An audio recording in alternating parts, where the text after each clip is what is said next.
Fasting space. I think one of the most profound spaces that we can have in our life and in our society today, so often overlooked what it even is. So, a fasting space sitting right at the intersection of our physical health and our mental health. A physical open space in the body, space where we can rest and reset physiologically, is a mirror for the emotional landscape that we're navigating at the same time. Fasting space emotionally, a space without distraction, a space where we're not using food to approach the emotional space to get us through that space. We say we can open up this space. And today we're going to do that by focusing on a practice and a concept of forgiveness. A really, really deep emotional concept that, in my experience, we don't talk very much about in our society. But we're going to talk about it today because it's so important. Pat is here. Good morning. Happy hump day. We are making it through another week. We are stepping forward in health together. I hope you are well today. Nice to have you here. Here's what I want to explore today. Fasting is creating open space in the body, and we talk a lot about the benefits of that. Space to bring down our insulin and blood sugar levels, space to run autophagy pathways, space to lose weight. Think of fasting as like letting go of the weight. Is what we're trying to do on a weight loss channel. We're trying to lose the weight. But now let's look at the mirror of forgiveness, another practice of openness, because all these things weave together, our physical and mental health. It's only a mental construct that lets us separate them. Really, they're the same thing. We are a being, and that is a physical and a mental being.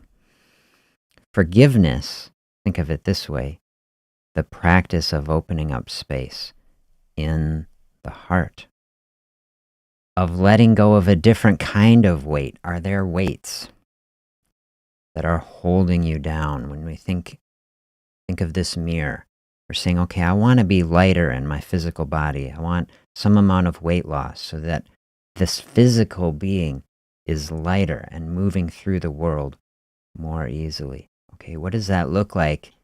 To head to the heart of the matter.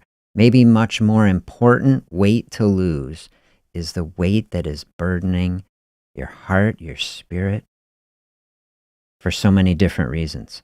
We've been talking lately about trauma, about things that happen to us, loss and darkness that come to us, either because of things that happened or things that didn't happen, things that someone did to us, things that we experience in the world that we wish were not the case. And how do you feel it? We can store all that right in here.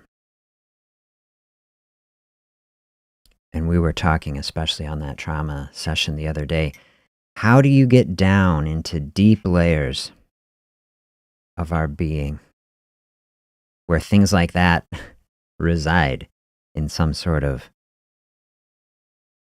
how would you say it, abstract or tangible way? So a fasting space, this program that I'm trying to bring to you, a fasting space program, like a container where we can look at all of these things in as objective and thoughtful a way as possible. So we'll come toward it, gather together, move toward these things together. Helpful when we're moving towards something difficult, like a darkness that we might be holding in ourselves. Helpful to do that together.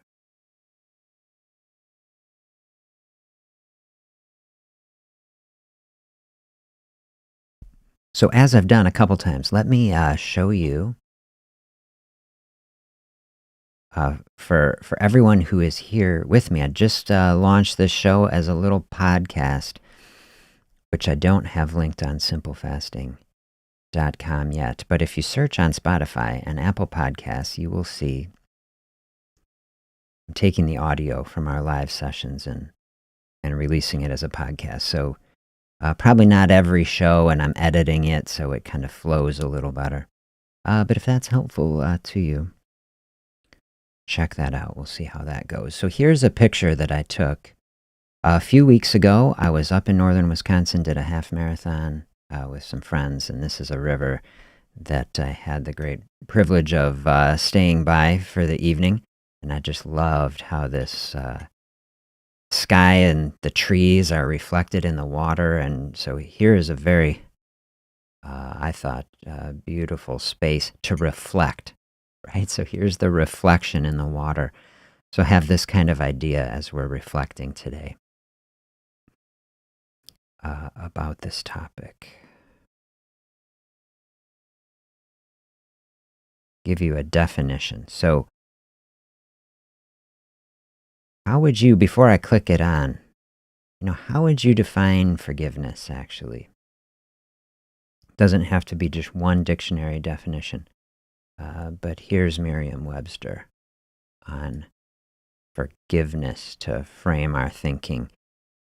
To cease to feel resentment against something, against an offender, against something that happens. I think in our society, tell me what you think. When people think about forgiveness, I mean, it's rare that I hear, say, "Oh, I forgive you." It's like we've been talking a lot about how we substitute things. We're confronted with a difficult situation, forgiving someone difficult. We tend to have these kind of short circuits that go in an easier direction. And the easier direction is to say, "Hey, it's okay." Isn't that much easier to say? Most people will say, instead of forgiving someone, say, "Hey, it's okay." But think about the language. Like, let's take some time at the outset and think about what is forgiveness really and what is it not. Forgiveness, from my perspective, is certainly not saying that something that happened is okay. And so when we use that kind of language, say, "Oh, it's okay," that might not necessarily be true. And secondarily, it isn't necessarily helpful. It might actually be harmful. We were talking the other day in our trauma discussion about how these dark things get buried deep down inside of us. And that can be like planting a seed that just grows. And so how do we stop doing that? Maybe something for us to think about is to stop covering over forgiveness and just saying that things are okay when they're not. Isn't that burying it?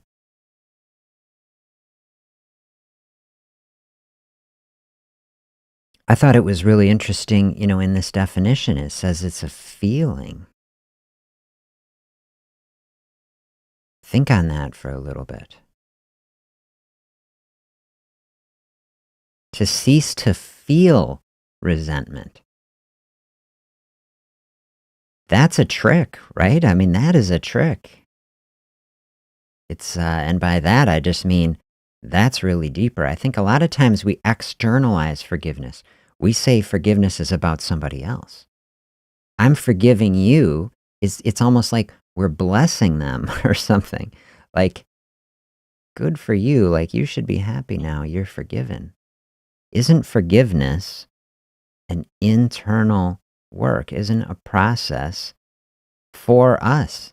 It's not really about the other person. It's not saying that it's okay, or the situation, the loss, whatever it is.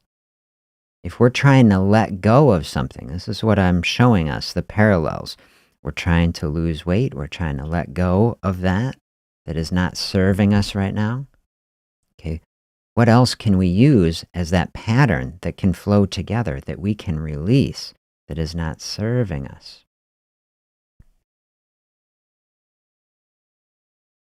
So we say forgiveness is about not feeling resentment. It's about letting go of the emotional weight. It's about us. Right? Sometimes we think, do you experience this? You have resentment, you have anger about something. I know I've felt this way. Like, if we keep feeling angry about it, it's easier to see with a person, someone who hurt us. If we keep being angry at them, it's like we're getting back at them.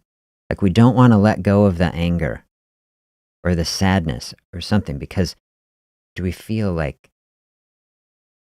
we're getting them, you know? But isn't that just eating us? Isn't that weighing us down? Isn't this what forgiveness is about not allowing that experience to control us and weigh us down anymore. That's why this analogy, letting go of it, getting rid of the weight of it. Forgiveness, very deep, personal practice of bringing lightness and then light into the body. We think about things that we're trying to forgive. We use this metaphor of light and dark. There's darkness. We've talked about how do you bring light into darkness. Talking about some traumatic thing that we've buried deep in there. It's like got its roots in there. Say like dig in there. Light, a seed won't grow if you dig up the roots, you put it in the light, it won't grow. That's not how it works. So we want to bring light into a dark situation. I think forgiveness is a path to do that. And to me, this path, maybe for the right person in the right way, this is the most important thing.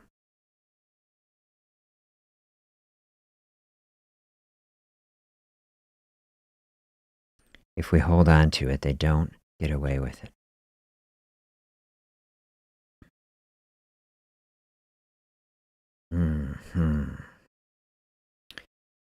Letting go. Absolutely.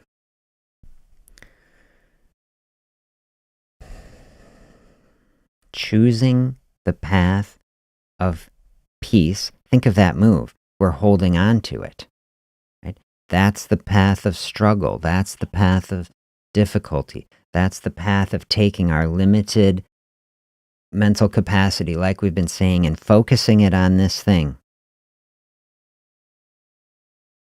We're going to keep them from getting away with it. We're going to keep these things. We're doing this. Okay. Forgiveness is saying, I'm not going to feel this resentment anymore. And then this is the motion of it, right? Letting go. And you can see what that's doing already. It's creating openness. Already, see, the motions are connected in our being when we think it. When I do this, I intuitively, I take a big deep breath. Openness is a concept. It's connected. Our body understands it. As we're forgiving, as we're releasing, that's lightening up. That is cueing the system. It's telling us, take the big deep breath. Things are okay. I was having the thought the other day. We were saying like shallow, deep breathing becomes this habit and this pattern. That becomes the way of being. And because shallow, rapid breathing is the stress situation, it's communicating to the body, and the body understands, okay, like we got to be on edge. Things are not okay, might not be safe. Got to be vigilant. That feeds into this whole process, the chronic inflammation, the hormonal dysregulation. Like we've been saying, look what happens. You just forgave something. Big deep breath and let it out. Now the parasympathetic flow is happening. Now the body is calming down.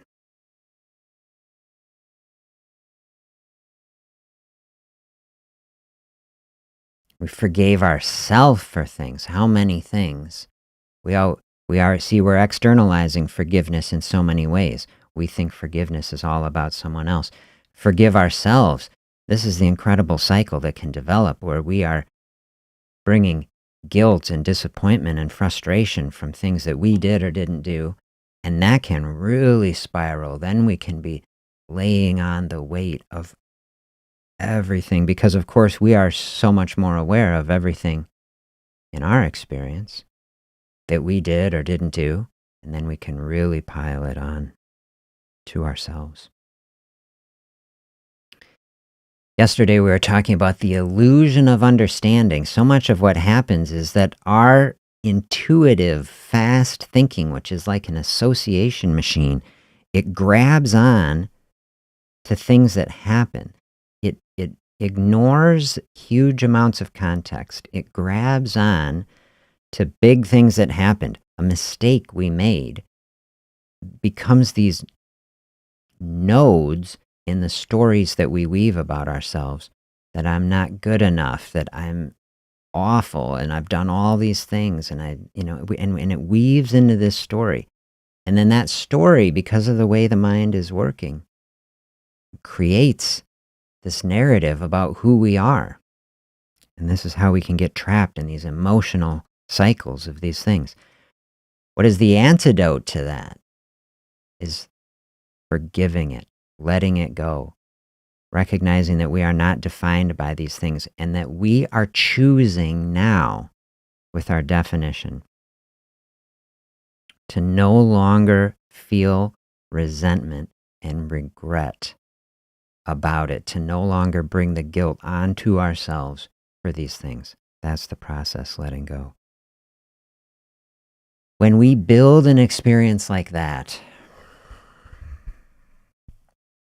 that process can flow back into the other side. Openness anywhere, affecting openness throughout the system in the body. I'm going to say I'm really struggling to practice fasting even for a little bit.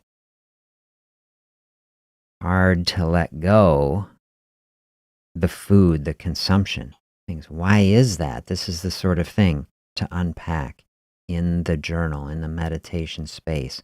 What is happening in there?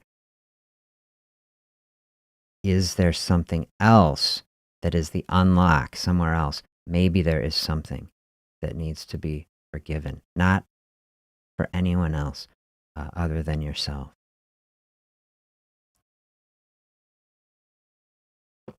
Let's just take it away from our personal selves for a little bit and just say hypothetically. Let's talk about a hypothetical person, so no pressure.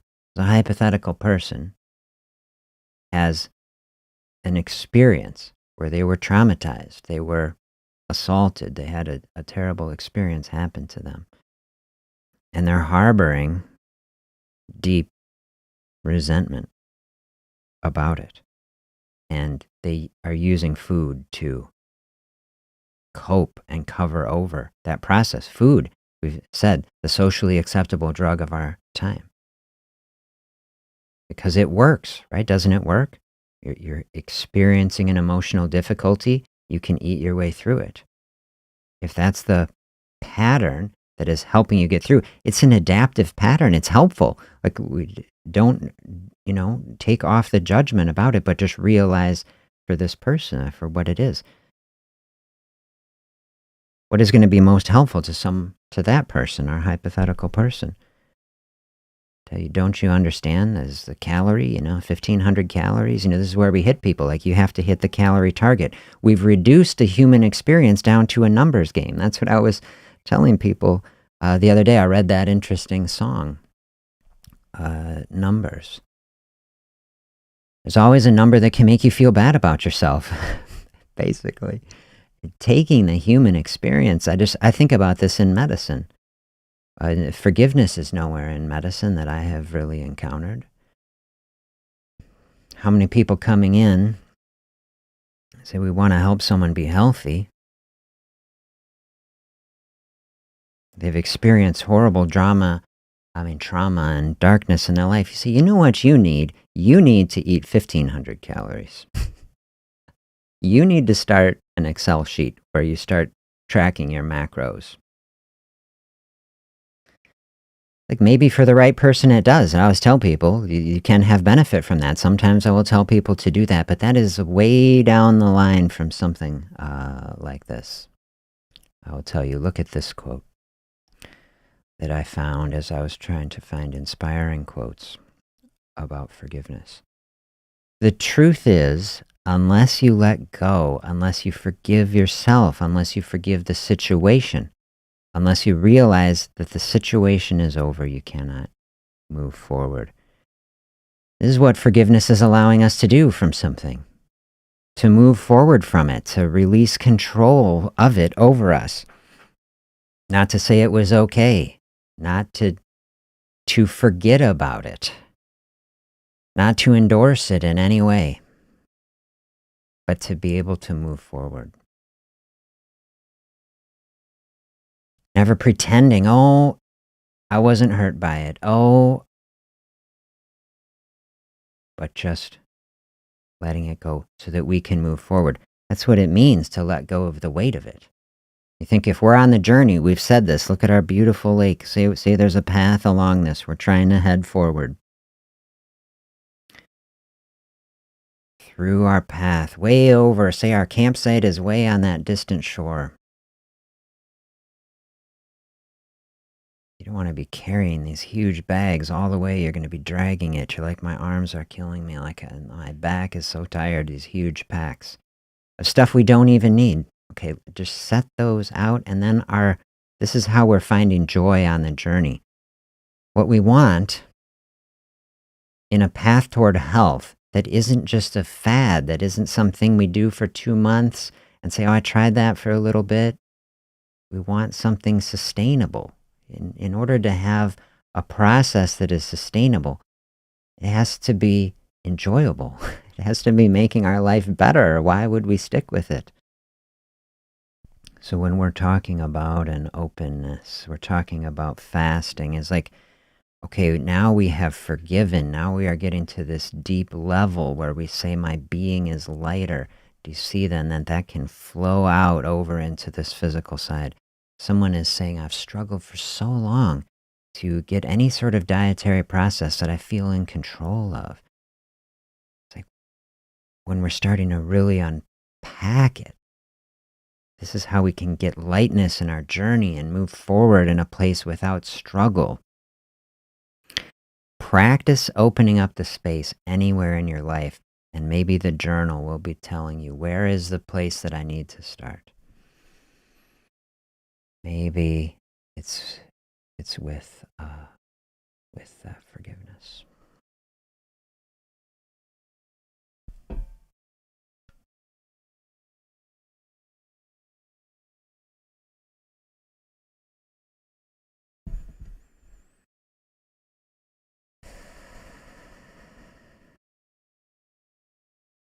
Not an easy thing to do.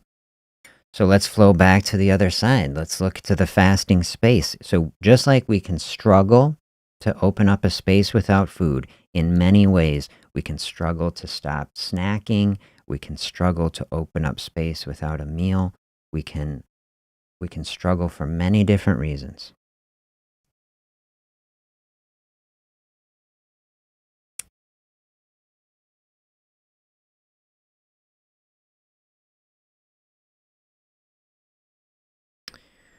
Without forgiveness, the trauma has the space to live again every day. Oh, yes.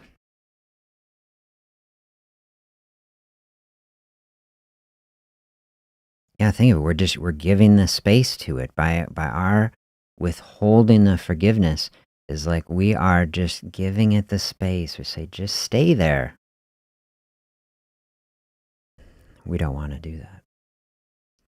We want to be more. It can be the easier decision in the short term. You say, this was dark. I don't want to look at it. I don't want to go there.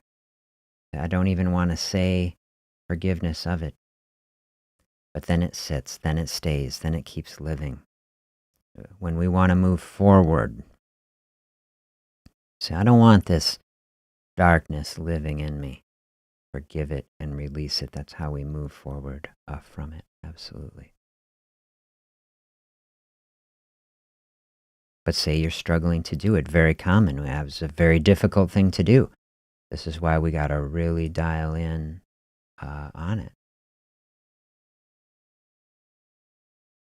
Now we're circling back around on physical side. Fasting, a physical pattern of openness, a process of openness in the body. Just like forgiveness can lighten us up, can help us go on a fasting path. If we're really struggling to forgive something, to let it go and move beyond it. We're looking, we're testing, we're probing, we're looking for the path of least resistance. There's no rule or right answer. Maybe the emotional situation that you're in right now, or have been for a long time, is that I'm having trouble with it. I'm having trouble having the openness, the perspective to let go of it. The roots are deep. Maybe fasting like a little hand spade where you can start to get in there and start practicing some openness in a tiny little bit. That's what I was saying the other day. We think fasting only means 16/8 or OMAD or like a whole day of fasting. We can break this down into much, much smaller parts. So this is how we keep ourselves from being overwhelmed. We respect the intensity of a fasting space, the value of it, and how easy it is to overlook. We say, hey, in the morning, I'm usually eating right away. I'm going to open up this fasting space, just for 10 minutes. Before I'm consuming something else, I'm going to give this open space to my body. Just set aside, we're all busy. We all have demands. Let's take 5 or 10 minutes even. That is the very first place to start. And practice some openness in our day, physically. Sit in that space. Feel it. That's what we see. Okay, forgiveness about a feeling. I haven't thought about it that way in the past. I haven't thought, the feeling of forgiveness. The definition, remember? Cease to feel resentment. Now we're over on the physical side. Now we're in a fasting space. We're trying to literally get comfortable with it. So then we realize fasting is a feeling. Just like forgiveness is a feeling, fasting can be a feeling. And we tend to think, we say fasting, we think hunger, of course, right? But let's get deeper. The feeling of fasting is the physical feeling of openness. That is taking us toward that same space, letting go, embracing openness. We start practicing that in our life, a little bit of openness that we practice physically. Get that feeling, getting comfortable with it, realizing, I thought this was bad. But actually, it's okay. It's a feeling of openness. Same thing on the other side, the forgiveness. We don't want to do it. It doesn't feel right. In the moment, we think, I need to hang on to the anger, the feeling, the resentment. But then we do it. And then we realize, this feeling is good. Then we are feeling lighter. Then we are feeling lighter on each side, physically, emotionally, in our spirit, in our being. One practice can reinforce the other. If we're struggling in one area, we're finding the path of openness that allows this whole system to open up. That's what we want. Total flourishing, physical, mental, emotional, spiritual flourishing, where we say, I'm experiencing peace, contentment, joy, satisfaction. I'm not struggling.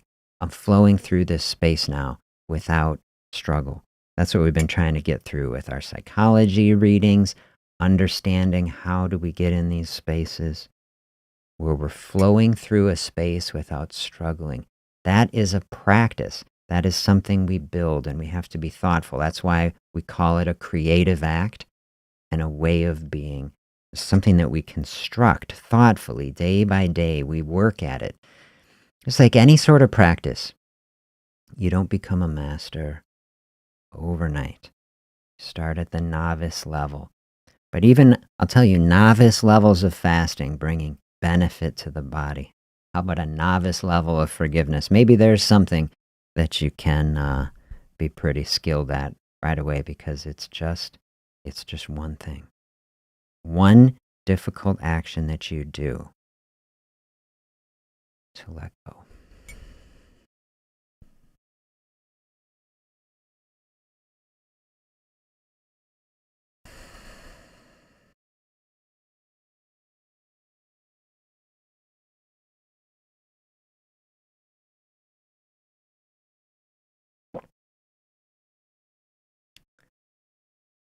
The thing I was going to suggest, I made a note. That's what I was calling it, the forgiveness fast.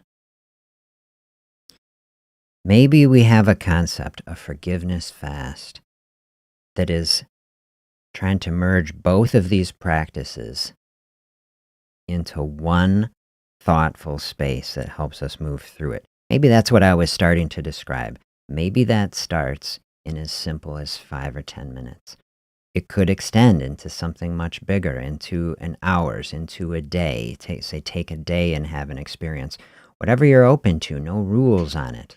It's just a concept that you can bring into your life. Wherever you're at physically, with your ability to open up a food-free space, comfortably, thoughtfully, that feels like an encouragement, and that is bringing energy into your being. That's how I want you feeling if you're fasting. I want you to feel that space like, oh, this is openness manifested in my body. I can feel my body coming alive. I can feel the energy is being mobilized. This is why it is so empowering.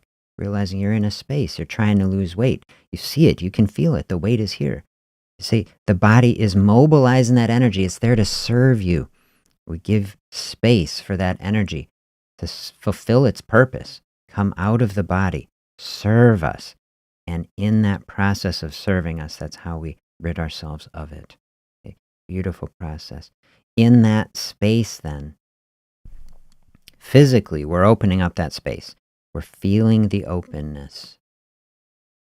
In a forgiveness fast is bringing our intention. We've been talking a lot about intention, setting our intention, moving forward.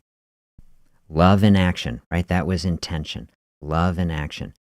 And so here we are in a forgiveness space.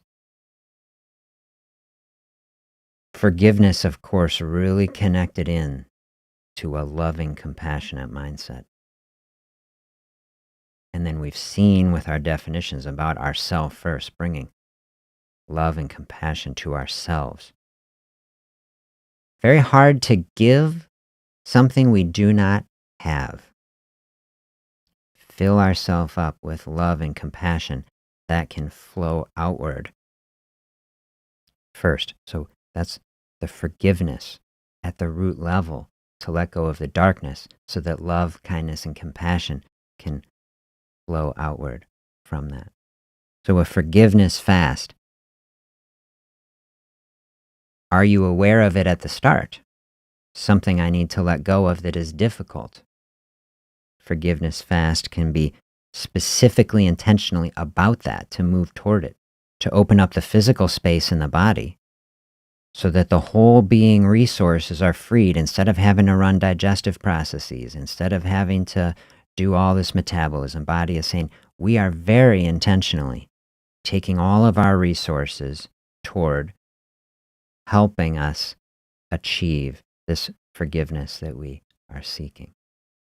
Now, maybe there is another layer to it where you say, I don't even know. Like, is there forgiveness that needs to happen? You say, this is not really a concept that I'm familiar with. Is there something deeper? This is how we merge all these worlds together. Forgiveness fast says, open up that space physically in the body, even if it's just 10 minutes. I'm going to start a practice of openness, 10 minutes at the start of the day or even at the end, wherever it is, intentional, and then see what comes up in that space. When we're setting our mind, we're saying, what do I need to let go of? And then notice, this is a process of building awareness. We've talked about how do we build our awareness?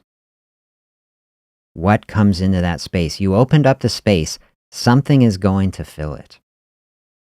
This is bridging a gap between fasting and a meditation space. is creating openness in our whole being, physically and mentally. Something is going to fill that space. Think about the thoughts that'll come to you. You've had the experience. We can just think. Some of the thoughts might be, why am I really doing this? Is this necessary? Of course, it's not urgent. Right? This is the thing. We need to, in that space, take away what is urgent versus what is essential. We've got our list of 100 things to do in a day. Taking 10 minutes of openness, not very urgent. So it might be very low on the list of things to do, but is it essential? Is it the actual type of thing that can help us figure out some of these things on a deep level? Okay, another thing that might come in. I'm hungry. I'm normally eating now. Okay, this would be a very normal physiologic experience that might come in. A very good thing to unpack. And this is why it's a practice. But as we're going through it, as you practice it, as you build the experience of it, and you increase the openness, if there is something in here that needs to be forgiven, I'll tell you, it's going to come out if you give it the space to come out. We say, like Pat said, how did you say it? Without forgiveness, the trauma has the space to live again every day. If there is trauma, if there is darkness, if there is anger and resentment about something that needs to be forgiven, then it's there. And when we don't address it, okay, it's got its own space. What we are doing through this practice, creating our own space to get that out. We open up the fasting space. We open up the mental space. We set our intention to say, what is here? We give it the space. That's like forcing that out. It is going to get that up to the surface. And so the experience of that, maybe you have experienced it, but if you haven't, in that sort of space, the thoughts will come. Maybe they don't come right away. Maybe they've been buried very deep. Maybe it takes some practice of a couple weeks of doing this. Maybe you have to get the physical sensations out of the way. If you've never practiced fasting, okay, it can take a number of weeks of any sort of level of intensity of fasting for that practice to feel less intense. And that's because the body adjusts and strengthens. And that strengthening process is a very healthy thing. Practicing in the body how to access the stored energy that is within it, a very, very healthy thing. That is the process of lowering insulin resistance and of burning excess physically. As the intensity of that comes down, we deepen our experience. That's going to let you open up more and more space. Okay, that's another distraction that's out of the way. At some point, the thoughts will come in. Maybe it's a memory. Okay, I remember now. It's really coming. In that sort of space, that's what happens. The fasting space, okay, for people who are not thoughtfully moving toward it, you say, oh, it's all about hunger. It's all about struggling through a space. It's something difficult. And people have said, oh, probably not worth it. Okay, but when you start practicing and learning to do it, you realize what it's really about is bringing rest and calm to the body and the mind at the same time. Finding peace and contentment. If I'm going to try to do a meditation, which I have said I'm not skilled at, is something that I'd really work at, I'm not going to do it after I just eat some big meal. It's the vibe is not, just in my personal experience, is not it. I'm going to really try to do it as much as possible in a fasting space. If it's the afternoon, I'm going to try to put it away from lunch. I'm going to try to put it in a space where this whole physical system is shutting down, because it's, like we're saying, we are one being. We want to give our whole being, physical, mental, same thing, space in order to do the difficult work of understanding, why do I feel the way I do? What are the traumas and the darkness that needs to come out? We give it the space to do that. That's the way I would say it. So maybe starting the day with that practice is a way to do it. You can do it anytime. Maybe closing the day in that space is what works with your lifestyle and commitments. Anytime. It doesn't have to be 18 hours of fasting. You say, I had dinner, the only time is after the kids are in bed or whatever it is. They don't stress about it. No rules. Take the time where you can get it. The intention being the most important. Mental space to allow these things to go. So that could be a forgiveness fast. See if that is a process that helps you identify, move toward, and then move away and let go from whatever the most important thing is.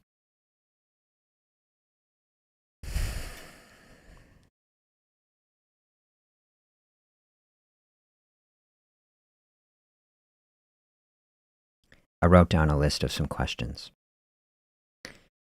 to frame this mindset going forward. This would be a question that you can just start, a very simple question. Who or what is weighing on me today? That is a very simple place to start. What am I carrying now that is no longer serving me? Maybe these are the types of questions you could bring into this space. You say, I carved out 10 minutes, or I carved out a longer amount of time. What am I carrying? I try to center that and then see what comes in. Here's an interesting question to think about in that space. What would letting go of that feel like physically in the body? We think, okay, is emotion, we're trying to let go of it. What would it feel like physically to let go of whatever it is that's coming into these questions? What is weighing me down? And then here's a question I came up with for someone who's specifically struggling with hunger in that experience. They had struggled to open up fasting space, struggling with hunger. Try to use both of these sides together to support each other. What piece is trying to emerge underneath my hunger? Because there is peace there. There is contentment. I believe any human being who is thoughtfully moving toward a space like this can find, and this is what's most important to me, peace and contentment without food for a period of time. You can experience that. If you struggle to do it, you say, where is that peace? What is the peace that is under this hunger? And what does the hunger really mean? It's a question for contemplation. So fasting, openness in the body, forgiveness, openness in the heart, both leading us toward peace and contentment in a way that is opening up renewal, vitality, health, a path forward in joy and wholeness. I hope you experience that. Let me know your thoughts as you reflect on and practice this through the week.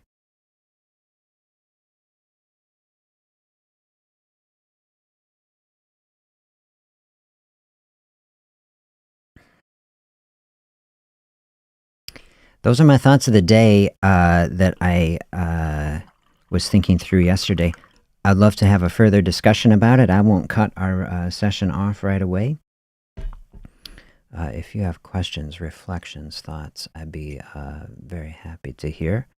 I chill out with my coffee a little bit here with you. And I throw back on our beautiful reflection.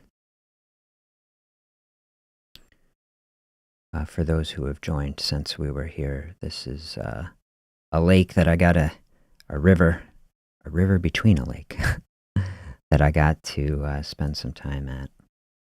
And I just thought, with the reflection of the sky on the water, such a beautiful space to reflect. Can do some further reflecting together today.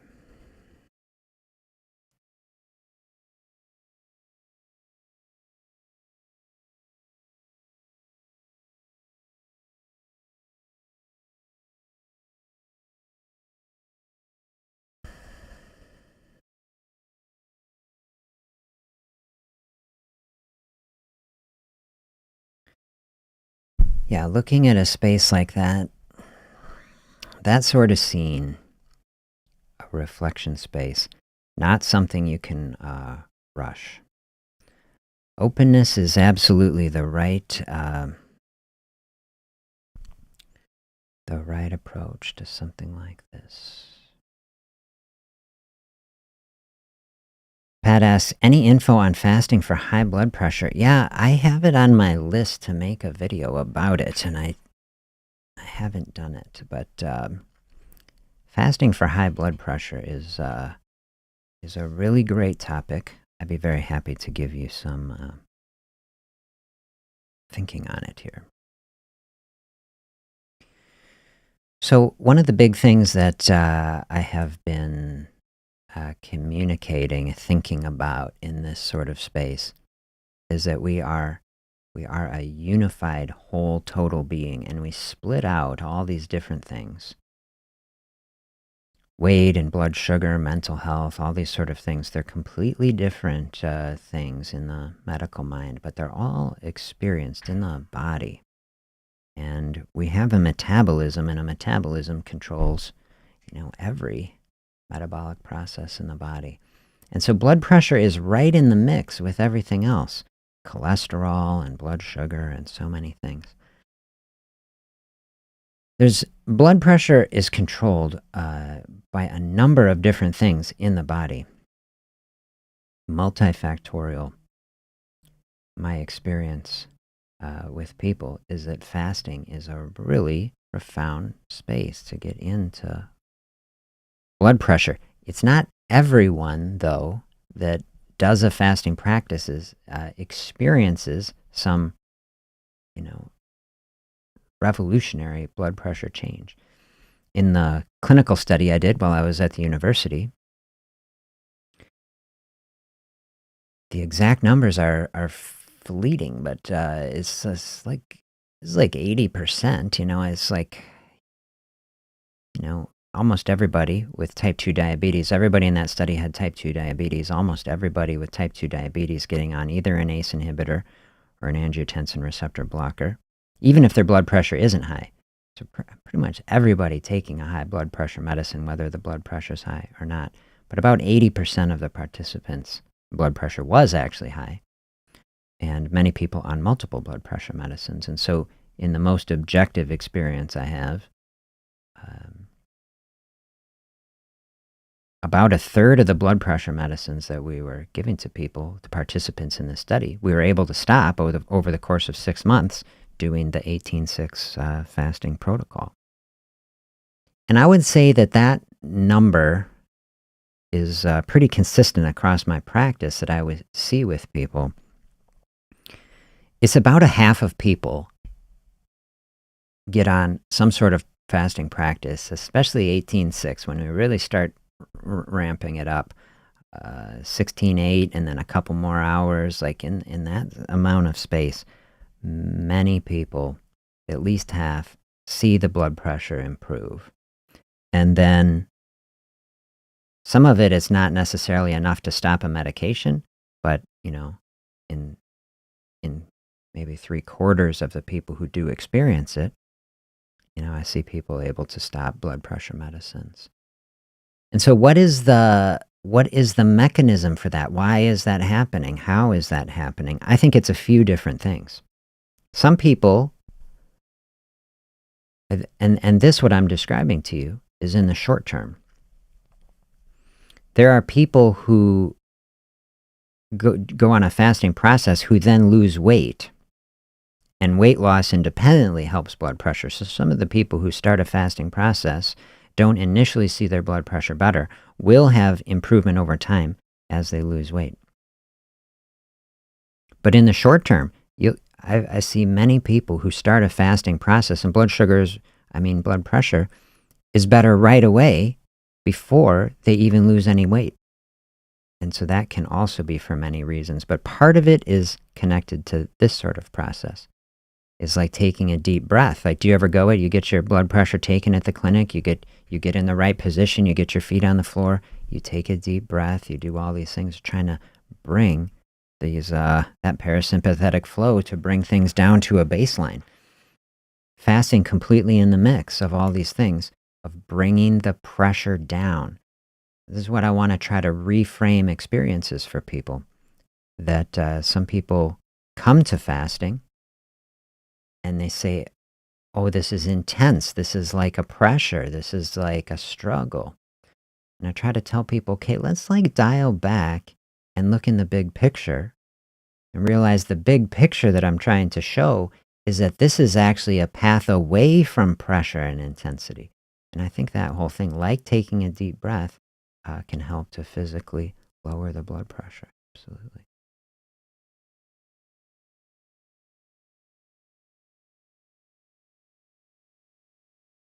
Yeah, these are great questions.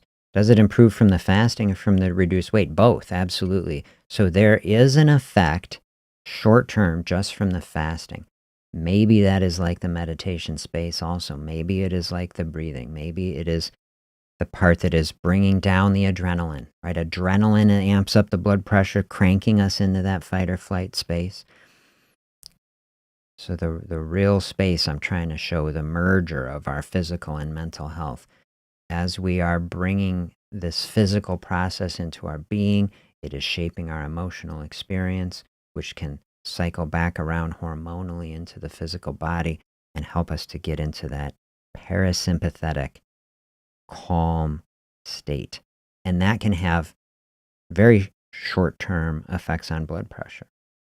As we're staying in that space, though, it isn't just about not eating, it's about that whole flow through that mindset. So, it's not just in people who are doing 16-8, it's not just that the blood pressure is better during the fasting interval and then pops right up after lunch. Having that space is a durable effect while you're doing this process. So, someone who is on an eating regimen where they're just eating a lunch and a dinner, and they're opening up 16 to 18 hours of fasting space in a day, if you check their blood sugar at 3 o'clock in the afternoon, after lunch, or in the evening, before and after they started this, their blood pressure on a sampling level across a cohort of people will be better. I'll wager a lot of money on that. It will be better.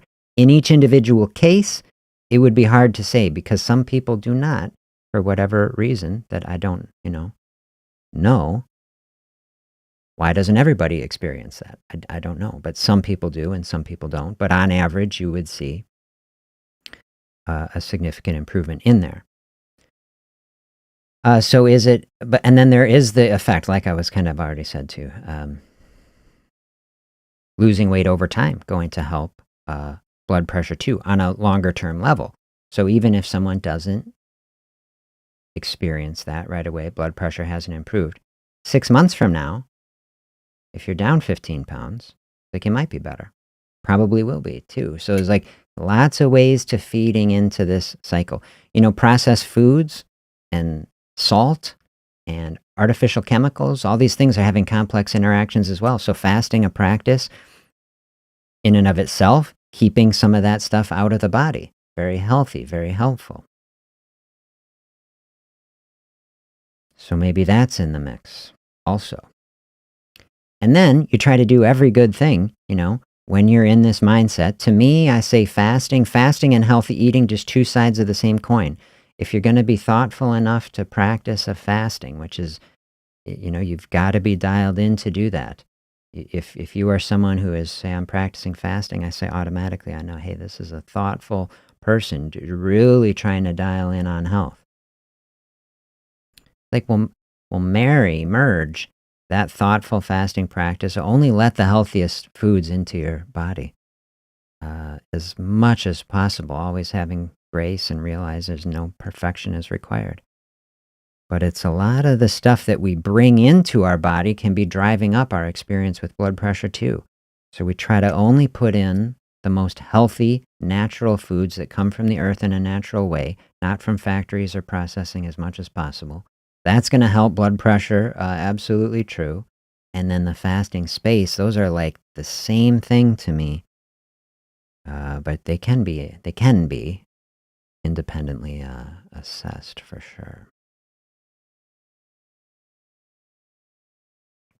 total health, wellness, and wholeness. This is the sort of track that I want to help people get on. In the ideal state, people should not have any metabolic problem of any kind.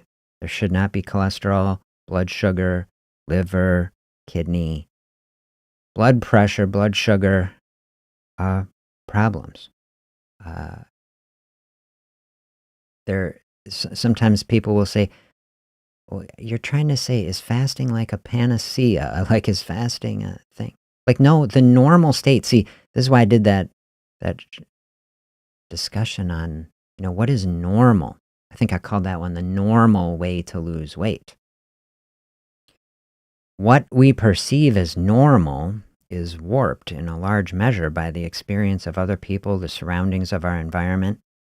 It has become so normal in our culture that dishealth has been normalized.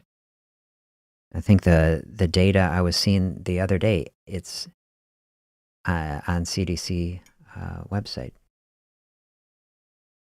Over 30% of adults over 65 in this country have type 2 diabetes, and then 50% are pre-diabetic. So we're at 80% of the population, either pre-diabetic or diabetic, and then similar numbers for hypertension and pre-hypertensive. And then you can look at that data across the thing. We say that's normal. You talk to a lot of medical providers, say this is basically just something that happens to people as they get older. And it is in this society. So when you accept the way that this society is, and you do what this society does, like this is the process that you can expect, unfortunately. And so we want to be very thoughtful. We want to change that. We want to thoughtfully and gently help ourselves to walk on a different path. Say, I want to reset, and fasting is the reset. Say, I want to reset what is normal. What's normal is that a human being can flourish metabolically healthy throughout their lifetime without having any of these problems. And I think almost the entire focus of the healthcare system, being proactive, looking forward, is just like you think about our kids. You say, okay, we've had a whole societal experience for the last 4-5 decades, and then even longer, right? We got into that video, The Hidden History of Obesity, where we saw the roots of this process actually go way back hundreds of years into the Industrial Revolution.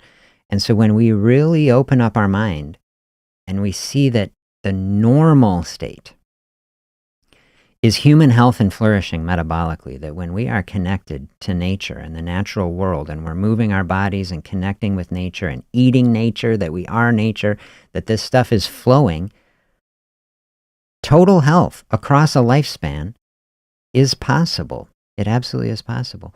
And we should, more than anything else, be helping children in the society to figure out how do we help the next generation not experience this. Because right now, we say we're in a tough spot across the lifespan of our society, every demographic. But it breaks my heart the most that children now are the most unhealthy they've basically ever been. Outside of, being totally impoverished. We've gone so far on the other end. Of course, large portion of human history, people have been on the brink of starvation and death. And that is the brutal reality of the deep history of humanity as a struggle. And so we want to recognize that. I always say that. Like now we are in this experience that is so far away from that we're being damaged by it. We don't know even how to deal with the abundance and the incredible resources that we have. And so to me, fasting is a path for both for ourselves personally, like we don't have to get too big and grandiose. Like just personally, this is a path. Think of like the bunker. It's like, okay, how do I get through this space in the midst of this culture that is really abnormal? It's hard to see that it's even abnormal because we grew up in it. Okay, fasting like a refuge. Hey, we can get under all this. We can hunker down in here. Here is actually a path that is bringing us down into the type of experience that people have historically had. Okay, and then societally, I think it is a path back to health. It is a path that we can all see, like, hey, this experience we've been having here for decades, constant consumption, synthetic food, all these sort of things, not taking us in a way is warping our perception of what is even normal for health and what health is and how you be healthy. So this is a path we can get back on track. That's what I would like to say. Let's get back in track, grounding ourselves, bringing things down into a natural, settled, calm level. That's going to help blood pressure. Is going to help everything else. Going to be the way to go. At least part of the way to go, for sure. Happy to hear your experience that you have with it. Thank you for the question. Blood pressure, so important, so good to focus on. And I hope that part of the discussion that fasting can have in our society. How do we help people with blood pressure? Such a huge issue. And we need to use every tool that we have. And so here's fasting. Here's a tool that can help so much with blood pressure, completely unappreciated. And so very good to talk about. Try to talk more about that. Really nice to share this space with you today. I will be back tomorrow. We'll keep walking forward in health. Have a great day, everybody.